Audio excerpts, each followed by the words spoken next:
ईशोपनिषद के 12वें, 13वें और 14वें मंत्रों का हमने पाठ किया। इन मंत्रों पर कुछ चर्चा पिछली बार आपके सामने रखी थी। मंत्र कहता है, जो लोग असंभूति की उपासना करते हैं वे घोर अंधकार को प्राप्त होते हैं, और जो संभूति की उपासना करते हैं वे और अधिक घोर अंधकार को प्राप्त होते हैं। अर्थात जो केवल असंभूति की मूल प्रकृति की उपासना करते हैं वो भी अंधकार को प्राप्त होते हैं, निम्न स्थितियों को प्राप्त होते हैं। और जो केवल कार्य जगत की, इस दिखाई देने वाले संसार की ही उपासना करते हैं, इसी में रमे रहते हैं, वे और अधिक घोर अंधकार को, निम्न स्थितियों को प्राप्त करते हैं। जैसा पिछली बार आपके सामने रखा था कि इन मंत्रों का उद्देश्य असंभूति और संभूति की निंदा करना नहीं है। यहां हमको ये संकेत देना है कि अकेले असंभूति की उपासना हानिकारक है और अकेले संभूति की ही उपासना करना और अधिक हानिकारक है। और 13वें और 14वें मंत्रों से यह अभिप्राय स्पष्ट होता है।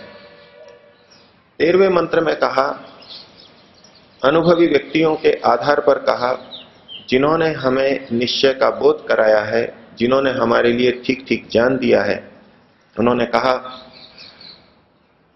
कि संभूति का प्रयोजन कुछ और ही है, संभूति का उद्देश्य कुछ और ही है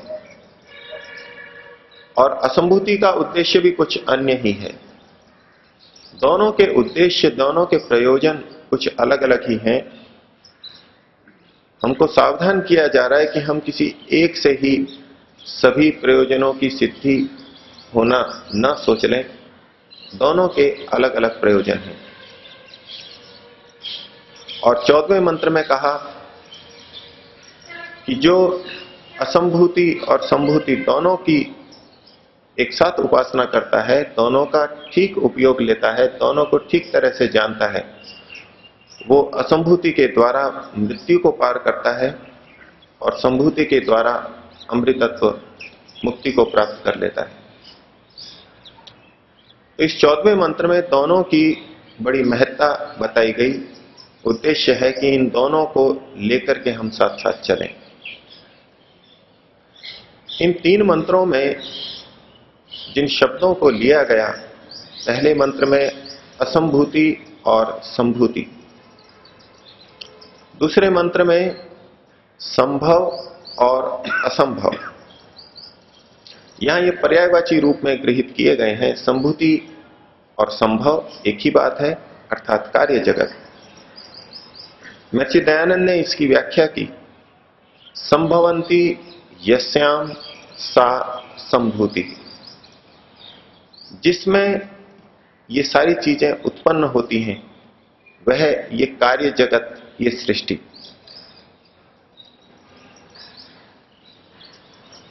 परिणाम को प्राप्त होकर के विभिन्न बदलावों से होती हुई मूल प्रकृति इस कार्य जगत के रूप में आती है, सृष्टि के रूप में आती है, इसलिए इसको संभूति कहा गया और इसी को संभव कहा गया। शब्दों की रचना भी एक ही जैसी प्रतीत होती है। सम यहां पर दोनों जगह विद्यमान है, संभूति में भी और संभव में भी। इसी तरह से जो धातु है भू, सत्ता अर्थ वाली धातु, वो संभूति में भी है और संभव में भी है। केवल एक प्रत्यय का दोनों में भेद है। संभूति में तिन प्रत्यय हो जाता है जो कि स्त्रीलिंग का शब्द बन जाता है, और संभव में अप प्रत्यय हो जाता है जो कि पुल्लिंग का शब्द बन जाता है। लेकिन तात्पर्य दोनों का एक ही है। तो दूसरे मंत्र तक ठीक है, लेकिन तीसरे मंत्र में संभूति और विनाश, ये 2 शब्द प्रयोग किए गए। संभूतिम च विनाशम च यस्तद वेदो भयम सह। तो संभूति तो वही शब्द है जो पहले अर्थात 12वें मंत्र में आया और जिसके लिए संभव शब्द कहा। लेकिन असंभूति और असंभव की जगह यहां तीसरे मंत्र में विनाश शब्द का प्रयोग किया गया है। तो विनाश से क्या तात्पर्य, और विनाश शब्द असंभूति यानी मूल प्रकृति का द्योतक ज्ञापक वाचक कैसे हो सकता है? विनाश शब्द का जो अर्थ हम लेते हैं, जो अर्थ हम नाश का लेते हैं, वो ही विनाश का भी लेते हैं। एक सामान्य भाषा में जो प्रयोग किया जाता है, और नाश का मतलब उस वस्तु की समाप्ति हो जाना, नष्ट हो जाना, और विनाश मतलब विशेष रूप से नष्ट हो जाना, समान अर्थ लिए जाते हैं। और जब इसको हम असंभूति अर्थात मूल प्रकृति पर घटा के देखें तो ये विनाश शब्द वहां संगत होता हुआ प्रतीत नहीं होता, क्योंकि ये कार्य जगत तो अनित्य है, बनता है और बिगड़ता है। इसको तो हम विनाशशील कह सकते हैं, लेकिन जो मूल प्रकृति है, सत्व स्तंभ है, जो कि मूल तत्व है, अनादि पदार्थ है, नित्य पदार्थ है, उसके लिए विनाश शब्द का प्रयोग यहां किया गया।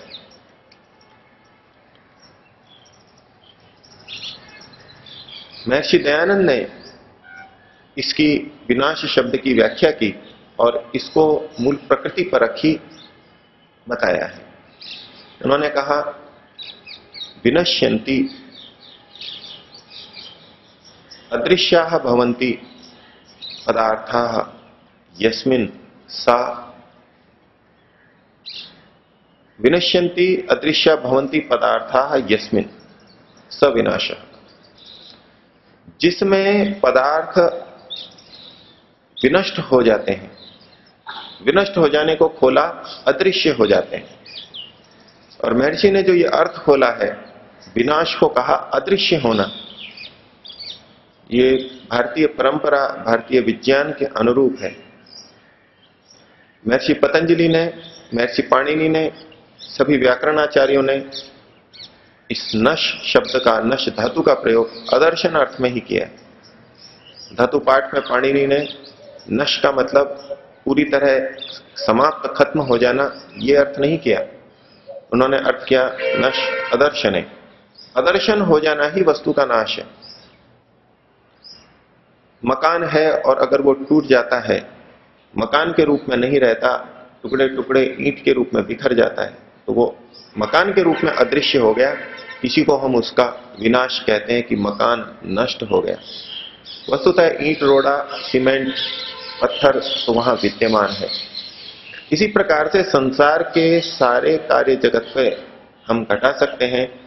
जो जो भी चीज नष्ट होती है, जिसको हम नष्ट होना कहते हैं, वस्तुतः वो अदर्शन ही है। तो महर्षि ने विनाश की व्याख्या करते हुए कहा, विनश्यन्ति अदृश्याः भवन्ति यस्मिन्। ये जो सारा कार्य जगत है, विनष्ट होके अर्थात अदृश्य होकर के जिसमें अदृश्य होता है, उसको विनाश कहते हैं।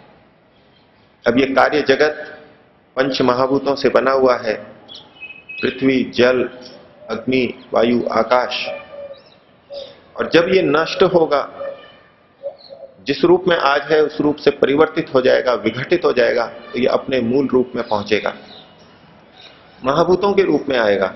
महाभूत भी जब विघटित होंगे प्रलय अवस्था में, तो और अपने पिछले सूक्ष्म रूप में पहुंचते पहुंचते अंततो गत्वा सत्व, रजतम, इन 3 कणों के रूप में विद्यमान रहेंगे। तो ये जितना कार्य जगत है, ये विनष्ट होकर के, अदृश्य होकर के जिसमें पहुंचता है, जिस स्थिति तक पहुंच जाता है, वो स्थिति असंभूति है, मूल प्रकृति है, और इसीलिए उसको विनाश शब्द से कहा गया है। जिसमें नष्ट होते हुए सब पहुंचते हैं, जो अंतिम गति है कार्य जगत की, उसको विनाश कहा गया। इसको हम दूसरे ढंग से भी समझें कि विनाश शब्द में जो वी उपसर्ग लगाया गया है, वो 2 तरह से प्रयोग में आता है। एक तो अर्थ है, जैसा हम विनाश शब्द में स्थूल रूप से समझ लेते हैं कि विशेष रूप से नाश, वी का मतलब विशेष। और इस वी शब्द का प्रयोग विशेष के लिए हम बहुत जगह करते हैं। जैसे कि एक शब्द है जय अर्थात जीतना, और उसके आगे वी लगा दें तो विजय। तो विजय का मतलब हो गया विशेष रूप से जीतना। इस वी उपसर्ग का प्रयोग विशिष्टता को बताने के लिए हम बहुत जगह करते हैं, और वही अर्थ हम अगर विनाश में लेने लगेंगे तो जिसका नाश होता है और जिसका विशेष विनाश होता है, ये यहां पर संगत नहीं लगेगा। लेकिन इस वी उपसर्ग का प्रयोग हम विपरीत अर्थ में भी करते हैं। भाषा में वी का प्रयोग विपरीत अर्थ के लिए भी होता है। जैसे कि एक शब्द है स्मृति। स्मृति का मतलब है कोई चीज याद रहना, जो अनुभव किया गया है उसका याद रहना स्मृति कहलाती है। और अब उसके आगे यदि हम वी लगा लें, विस्मृति, तो अब वी का मतलब यहां पर विशेष नहीं होगा कि विस्मृति का मतलब कोई विशेष स्मृति हो, जिसको ज्यादा याद रहता हो, उसको हम विस्मृति नहीं कहते। वहां विस्मृति का अर्थ हो जाता है जो स्मृति से विपरीत हो, अर्थात भूल जाना। तो वी इस उपसर्ग का प्रयोग विपरीत अर्थ के लिए भी होता है। स्मृति के विपरीत विस्मृति यानी याद रहना। कृति शब्द है रचना, और उसके आगे वी लगा दिया विकृति, अर्थात विपरीत कृति। हम विकृति का मतलब विशेष कृति नहीं लेते, विकृति लेते हैं। धर्म, और उसके आगे वी लगाया विधर्म, तो उसका मतलब विशेष धर्म नहीं लेते, विपरीत धर्म, जो धर्म के विपरीत हो। देश, विदेश, इस प्रकार से बहुत शब्द हैं जहां हम वी इस उपसर्ग का प्रयोग विपरीत अर्थ में करते हैं। तो जब वी का विपरीत अर्थ लेंगे, अब यहां पर विनाश शब्द के साथ हमारी संगति लगेगी। नाश का मतलब वही लेंगे, नश अदर्शने, यानी जिसका अदर्शन हो जाता है, अर्थात ये कार्य जगत। और विनाश जो नाश के विपरीत है, जिसका कि अदर्शन नहीं होता, जो कि सदैव विद्यमान है, नाश के विपरीत विनाश। तो यहां वी का मतलब विपरीत अर्थ लेते हुए हम असंभूति को, मूल प्रकृति को भी विनाश शब्द से प्रयोग कर सकते हैं, और मंत्र के अंदर इसी तात्पर्य से यह बात कही गई है।